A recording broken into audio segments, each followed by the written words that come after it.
তুমি কি জানো উম্মত, আমি 23টা বছর টানা তোর জন্য কেঁদেছিলাম উম্মত। আমি এমন কাঁদা কাঁদছি রে উম্মত তোদের জন্য।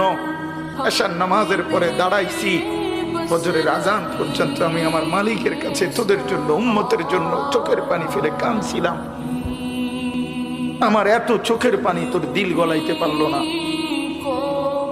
আমি তায়েফের পাথরের আঘাতে আমার পিঠটা চালনির মতো ছিদ্র ছিদ্র হয়ে গেছে রক্তে। আমি বুকে পেটে 2টা পাথর বাঁধছি ক্ষুধার কষ্টে।